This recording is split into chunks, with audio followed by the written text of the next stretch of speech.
are listening to Meet the Thriller Author, the podcast where I interview writers of thriller, mystery, and suspense books. I'm your host, Alan Petersen, a writer and fan of the genre myself. Coming up is episode number 237 with James Grady, best known for his espionage and thriller novels, most notably the 1973 bestseller 6 Days of the Condor, later adapted into the classic 1975 film 3 Days of the Condor, starring Robert Redford and Faye Dunaway. James has been called one of the essential crime and thriller writers of his generation, blending political intrigue, suspense, noir, and sharp social commentary throughout a career spanning decades. His latest novel, Shadows on Sidewalks, is a gritty and timely thriller set in Montana, involving murder, conspiracy, dangerous secrets, and the collision between personal lives and political tensions. In this episode, we talk about his remarkable writing career, the enduring legacy of Condor, the inspiration behind Shadows on Sidewalks, how real-world events sometimes echo fiction, the writers who influenced him, his writing process, and advice for aspiring thriller authors. But before we get started, if you enjoy the podcast, I'd really appreciate it if you could rate and review Meet the Thriller Author on Apple Podcasts, Spotify, or whichever podcast app you're listening on. It really helps more thriller readers and writers discover the show. You can also find show notes, transcripts, and the full archive of episodes over at thrillerauthors.com. And if you would like to check out my own thriller novels and link to all my books and all my social media and all that good stuff, visit thrillingreads.com.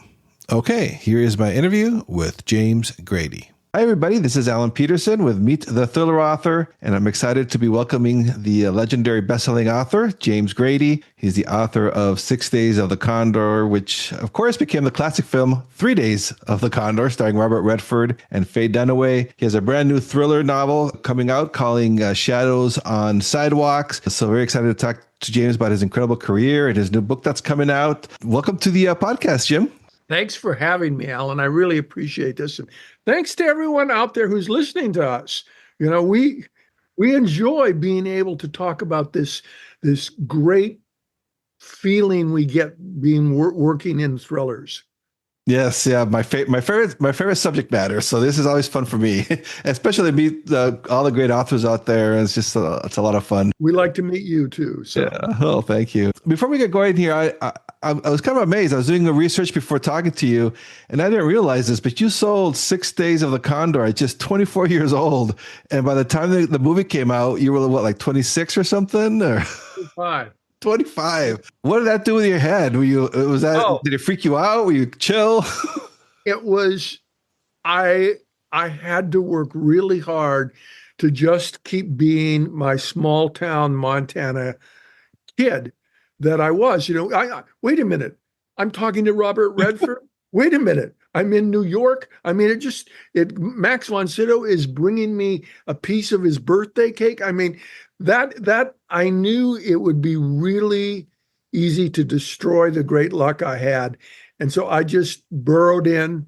I kept a fellowship I had for the U.S. Senate, and I tried not to let really myself or anybody focus on, oh my God, I was like a movie that happened. You know, the small town kid who gets to be the creator of a major movie. That's a movie in and of itself. And I didn't want to turn that into a tragedy. So you continued. So it was a while before you started doing writing full time, or were you still working as a journalist for a while? Well, when I finished the fellowship, I was, you know, Condor was still about to come out, and I had one book come out under a pseudonym, which annoyed me. But, you know, I didn't know enough in 1974 and 75 to say no to what I thought were bad editorial ideas. And I'm sitting in my apartment, literally just days after leaving the fellowship, and I get a phone call from one of my University of Montana buddies who says, you know, Jim, you know, I'm working for Jack Anderson's column, which at that time was in, this is hard to believe, 1,000 daily newspapers. Wow. Imagining America with 1,000 newspapers of any kind is hard today. But he said, look, all the interns that we have now don't know what to do after they pick up the phone and say, hello, could you come in and just kind of be my backup because everybody else is all out across the globe reporting? And I thought, sure, I'll go in for a couple, 3 months. And I ended up staying there 4 years because getting to be a muckraker was, I thought, one of the second biggest pieces of luck I had, because we all need to know as much about the truth as we can. And I got to help reveal some of that. Yeah, that was like in the 70s. That was like the mist of Watergate and all that time era. It was to be in. I was still on the fellowship in the last days of Watergate, but I stepped out in the hall and I could literally see rumors going down the hall. Some people, that senator's aide would walk across to another Senate aide from another senator. They would talk, then he would go, and it was like astonishing. So yeah, I might be one of the luckiest authors you get to interview here. Yeah, was that something when you were doing that job? Were you thinking like, oh, this would be a great fiction book, or you just focused on what you were doing?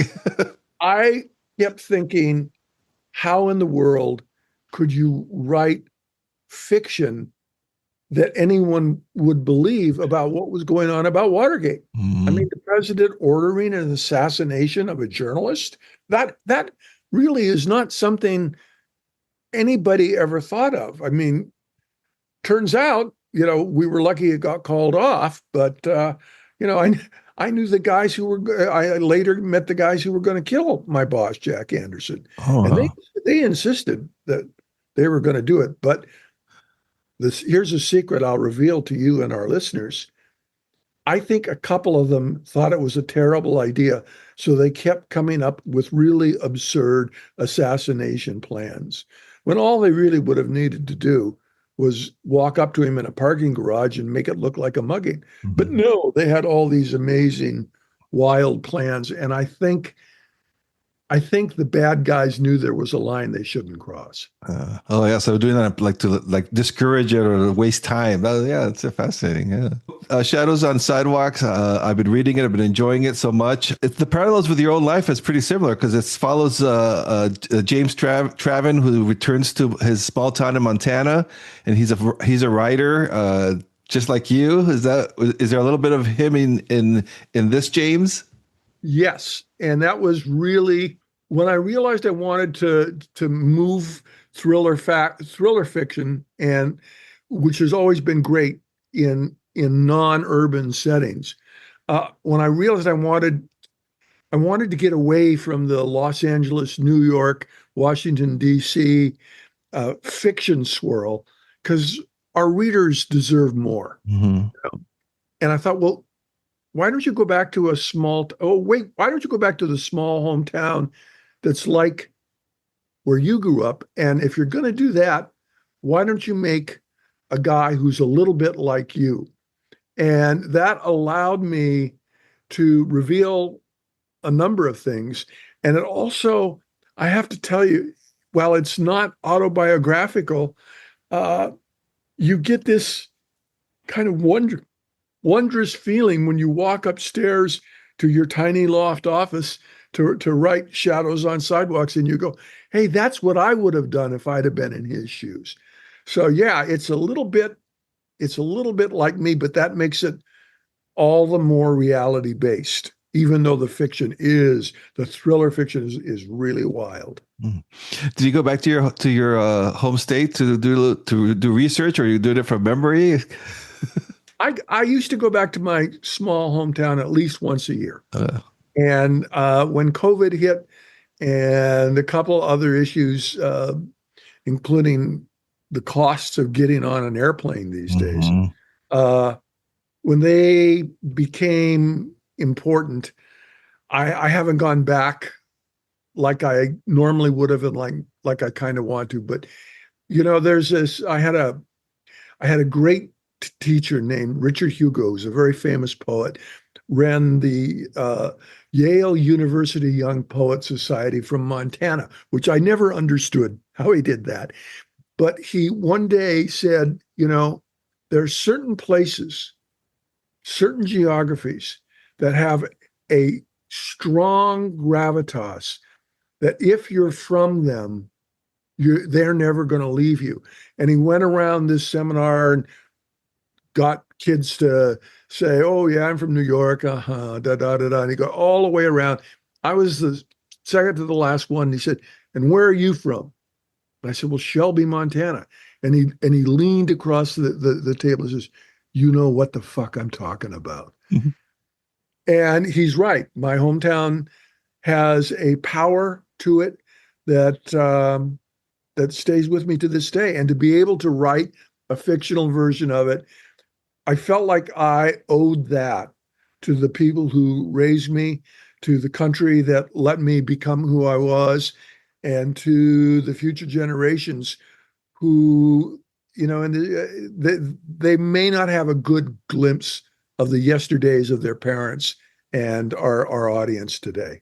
Yeah, that's really struck with the book too, because my father grew up in a small town in Minnesota, and so I remember it's very similar when I was reading this to. It reminded me of my dad's home state and his little small town, all the dynamics and the small town, at the coffee shop, at the restaurant, they're all having their breakfast there, all the old timers, and it was great reading that.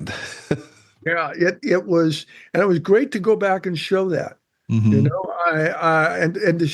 while I show corruption and evil and violence, I was also able to show the amazing kindness and selflessness, not selfish um, efforts that people in small towns and really also, I would argue, in the big cities of America show their neighbors and friends and even total strangers. Hmm. And I think that we, in this era of wow, exploding news every 15 minutes and the fears that we all have of everything from global climate change to, terrorists and gang activity, I think it's really important for us to reclaim the sense of community and kinship with our neighbors Hmm. that helped us get to where we are now. So can you tell us a little bit then about the plot of Shadows on Sidewalks for the listeners, and how you got the idea to write this book? Sure. Well, I knew that I wanted to have a astonishing plot that I had never seen in any mystery, in any thriller, or really, frankly, in any of the what do they call them, mainstream literature, like Steinbeck, who's one of my heroes. So I came up with a plot where our hero, James Traven, is given a choice. He can either have an affair with the rich man's wife, or he can leave her to the mercies of her husband, who might just murder her. And the whole reason he's created the villain has created this plot is because he needs to have a very public reason to be divorced from his wife, that his mother, the billionaire matriarch of the town, will buy and not cut him out of her will. So he comes up with a really, in a way, kind of simple plot to have this famous author who's back in town for just a little while have an affair with his wife, who the two of them have never met. And our heroine, Lana, tells our hero James, "Look, if we don't do this, I'm going to probably be murdered." And the only person they can trust, this is one of my favorite characters I ever created, is a man named Cody, who runs the local gun shop. And he's an, quote, ex-Marine, quote, but he keeps ghosting from the small town to go off on missions that nobody knows about and he never talks about. So that's a little something that is me, again, touching that covert world of spies and espionage and thrillers that help me get to where I am today. So really, this is Shadows on Sidewalks is about the choices we all have to make. It's an erotic noir novel. There's a great quote that inspired this from Nobel Prize winner Bob Dylan, Mhm. who says, and I may get the wording slightly off. He says, "Sex and murder and politics is the way to go if you want to get people's attention."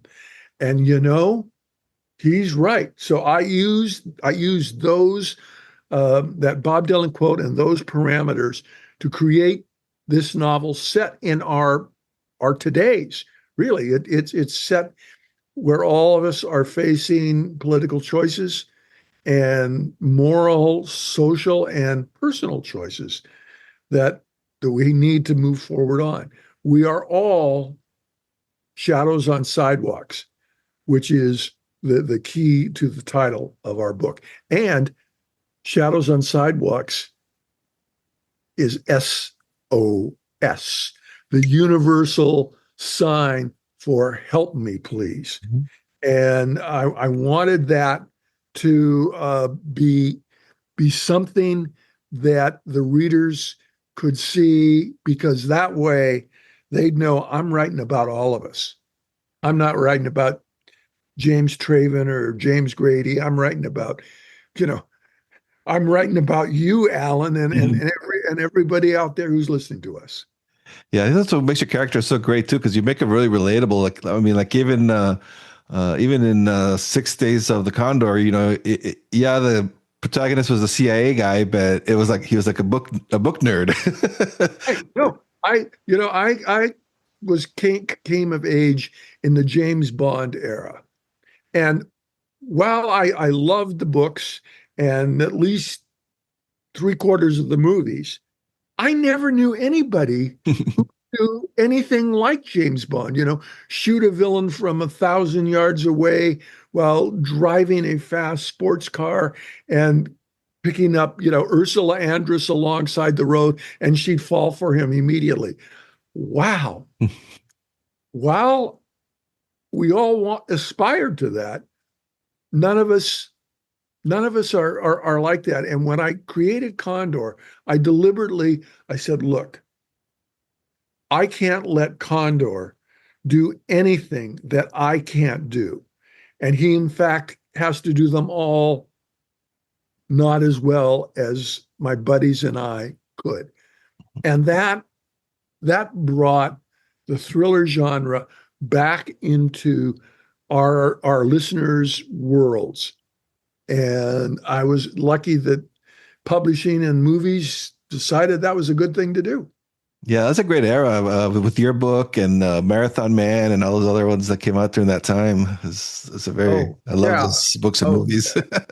and when you look at Marathon Man, which also was a pretty great book, but it was again somebody who is just an ordinary striving citizen who gets, in a way, trapped Mhm. by the conspiracies of other people around him, and then has to figure out, how the hell am I going to survive?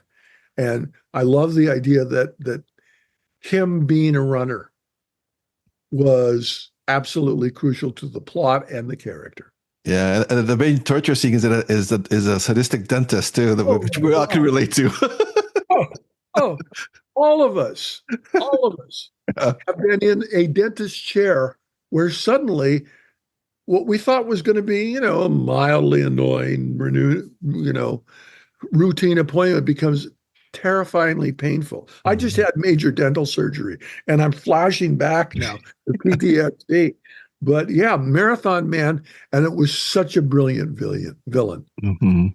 Oh, anyway, I, you know, Yeah. I love. We could talk about other people's work all day long. It's amazing too. When I was reading the Shadows on Sidewalks, I wanted to ask about this because there's a key moment in the book, and whether I don't think it's giving away anything in the plot, but it involves an ice raid in Montana, and I'm assuming you wrote this a couple of years ago or a year ago before ice was on the news, especially Minneapolis. What what's your take on that? Like you write about something and then all of a sudden it's in the news. Is that kind of weird or? That the rise of ICE and what happened in Minneapolis and hundreds of other cities across America and small towns even Mhm. blew my mind because I thought I had created the extreme of what might happen. I didn't realize that what I was writing would become a new normal for too many of us. And when that started to happen, I I remember I was supposed to talk about it with journalists like you, and I just couldn't. I just couldn't. Mhm. I had to. I can now, but wow, where we are now with law enforcement officials wearing black masks and coming through my neighborhood in vans carrying assault rifles. I mean, I spent a lot of time as an author writing with street cops and Mhm. homicide cops and vice cops, and I really was so impressed by those guys. And they, even the ones who were crazy or wacky or really not too good at their job, they came out every day with their faces in full view to help ordinary citizens be safe. Mhm. I'm afraid that we're moving to a whole new era now. And I was kind of want to ask you too, like, is that something that when you see political thrillers, reflection of society, is that like something that, do we enjoy these type of books too because it's a way for us to explore our fears before they emerge in real life? Or I don't know Well, your thoughts about that. I think that that's a great question, but unfortunately, contemporary literature, life moves so fast now that if I am going to be writing about a political scandal or a political change in how we all live, it'll probably be the distant past before Mhm. I can even get the pages to my editor. It's really difficult. And I actually, George Pelecanos and I don't know if you know who George is. Oh He's yeah. a Mhm. phenomenal writer. And he was, between us and all your listeners, George was the heart and soul of The Wire. He was just a great, he's a great producer and writer. And we were talking about how difficult it is for young authors today to step into the field of, literature because the world around them is changing so fast. They can't write fast enough and publish fast enough to learn how. George and I learned how by publishing. Now, I really don't know what the future of literature is gonna be like, and I say this with another thriller in the works. Uh, but it's almost like we have to be a camera and podcaster at the same time now. Mhm. Yeah. And let's hope our readers can enjoy that. Yeah. I was also wondering too because I read in your bio too that you were telling stories as a young boy to your mother. So you've always been kind of a storyteller. Did you enjoy thrillers as and suspense novels as a is that why you started to write these? How did that get? Oh, there was in the county library where I would go to get books. There was a nook that was mystery and thrillers. And I probably spent more time there than any. I would get in there. And when I was young, like 10, some of the librarians didn't want me to go back there because there were books with sex in them and books with murder in them and books with maybe this kid shouldn't be reading them. So I had to wait, sneak in. And I remember I couldn't reach the books on the top shelf. And one of them was the collected novels of Dashiell Hammett. Mhm. And I couldn't figure out what a Dashiell Hammett was. And my parents, who were nervous in that era because of McCarthy's attacks on on Hammett and J. Edgar Hoover's too. They, oh no, you'd be bored by that, whatever, da da da da. So one day when I'm a teenager, I thought, hey, I can reach it, and I pull it down, and I'm looking, holy shit, The Thin Man, The Maltese Falcon. These are two great movies I loved. What would the book be like? I had to check it out and hide it in my high school locker, so my parents didn't know I was reading. Oh wow, like it's like a dirty book or something, huh? Oh yeah, but I read, Donald Westlake and Ed McBain and Christie and Nero Wolfe, and it just goes on and on, and I would thrill when they would get a new book there, and I loved mysteries and thrillers from the day I was able to read them, and I think it's because I could understand. We thriller writers, we want the readers to understand what we're talking about, no matter how complex, no matter how convoluted, no matter how giant thematic it is.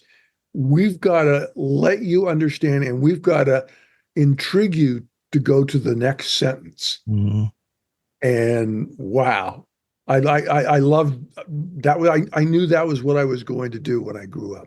I want to ask you too now about like your writing process. That's something I always ask my guests here. So, do you? I'm sure you get this asked a lot. Are you an outliner? Do you like go by the seat of your pants? What's your process like? Well, the thing that I realize is that every book creates its own rules on how you're going to do it. I have written like 40-page outlines that I follow completely. And I've started others books with like no more than a notion and a first line. And then I also have like major senses of what's got to happen. So I have a small outline in my head. But the great moment, and I think every author that you interview will talk about, is that moment you're up there, you're writing this great plot, you know exactly where it's going, and then the character name, in my case, James Traven, goes, "Hey, that's not what I would do." And the next thing you know, the characters you're writing about take over the book, and you at some point it's almost like you're taking dictation and cleaning up them, making them far more verbose than they would be. But it's no, it's the writing process is always decided by the book you're writing.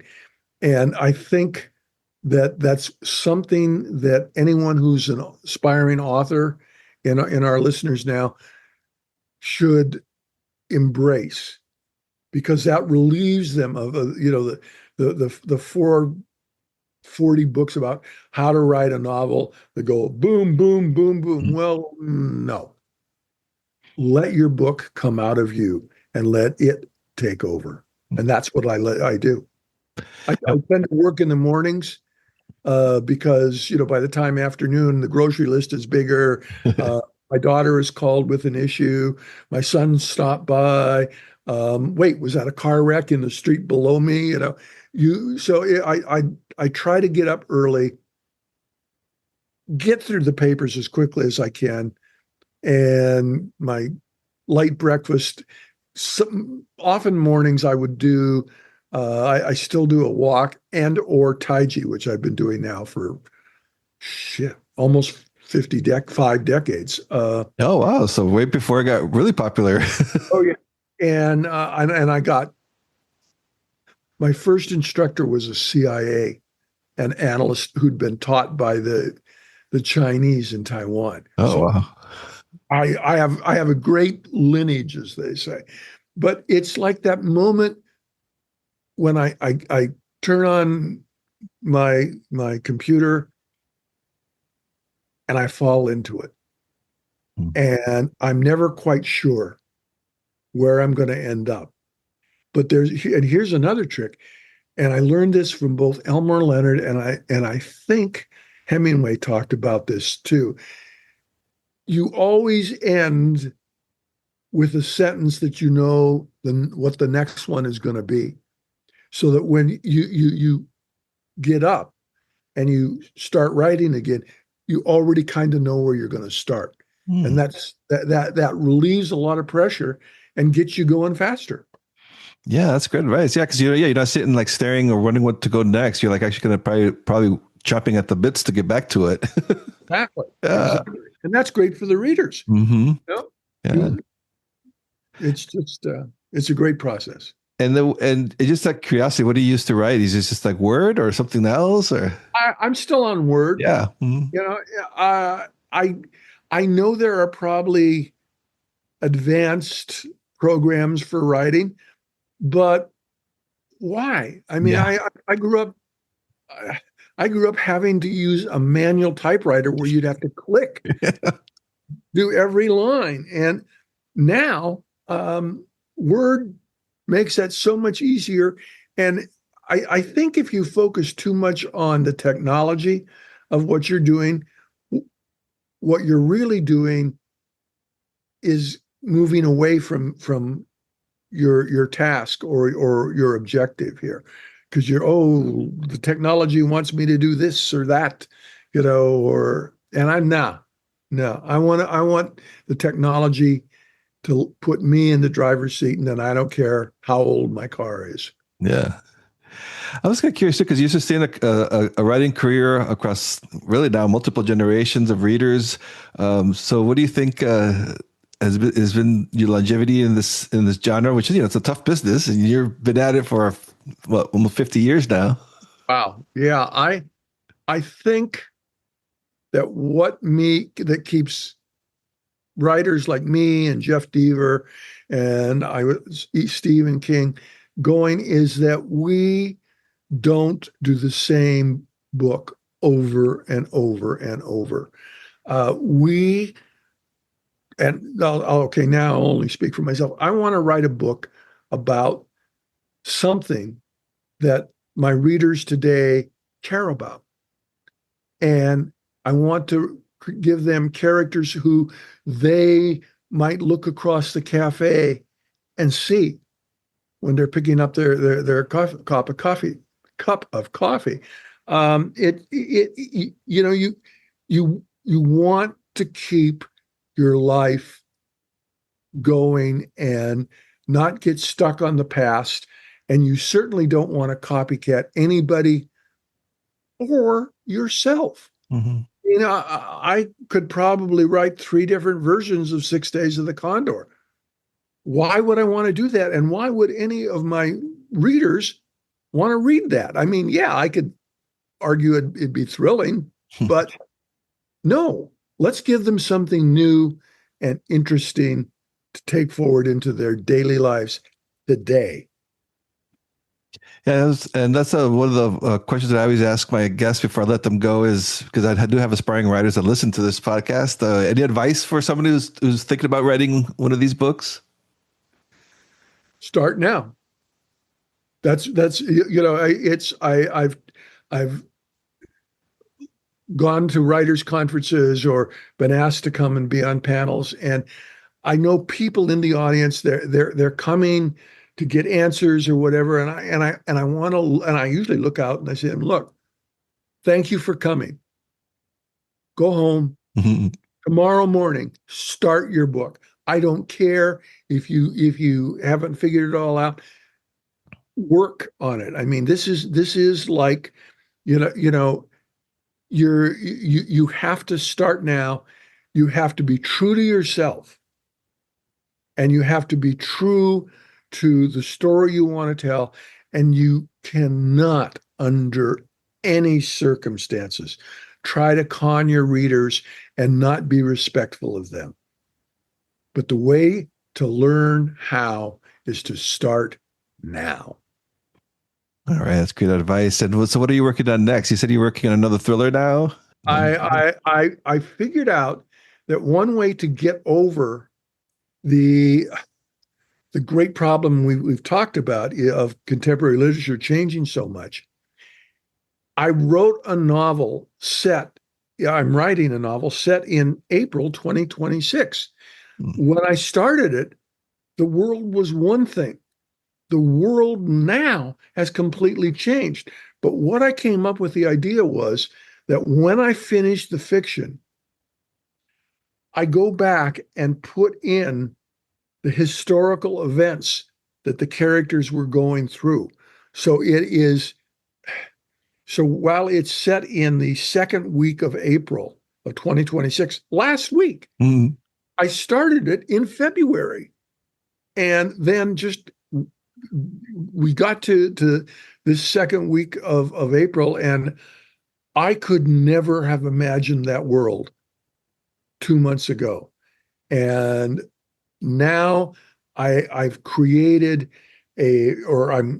I'm still about 3/4 of the way through it and have a quarter more to go. But I've created a plot and a world that the readers will remember. And it's like I'm writing about their yesterday in a way that helps them look at their today and maybe their tomorrow. And I think I figured out this technique, but we'll see. I'm calling it the promised land. Oh, is where we all, we grew up hoping that we're believing that we're in the promised land and that it's going to get better. So let's hope I can pull it off and come back when the book comes out to you. Yes, absolutely. I'd love to have for you to be back for that one. So yeah, Shadows on Sidewalks been such a great book, and the reviews have been amazing. I've been reading some of your reviews. Wow. It's like, you must be used to that though. Well, but these have been really great, and it's like I remember when the Publishers Weekly and the Library Journal reviews. I'm looking at my computer screen, and I said, "Okay, I'm done for the day." You want to stop at a high. I went and told my wife, "Here's the review, but I'm done for the day. Maybe we'll go out and have dinner instead of, cooking something in the kitchen." But I was so lucky, and they got it. That meant so much to me that readers will be able to get it. And what more could any author ask? Yeah, absolutely. All right, Jim, thank you so much for being on the podcast. I really appreciate it. I really enjoyed talking with you. Thank you. And thanks to everyone out there listening. I hope you have a great day today and an even better tomorrow. Thanks for listening to Meet the Thriller Author, hosted by Alan Petersen. If you enjoyed this episode, be sure to subscribe and leave a review on your favorite podcast platform. It helps other thriller fans discover the show. You can find all past episodes, show notes, and author interviews at thrillerauthors.com, including conversations with icons like Dean Koontz, Frida McFadden, and Lee Child. And if you're looking for your next gripping read, check out Alan's own psychological thrillers and crime fiction novels at thrillingreads.com/books. Until next time, stay safe, keep reading, and keep the thrills coming.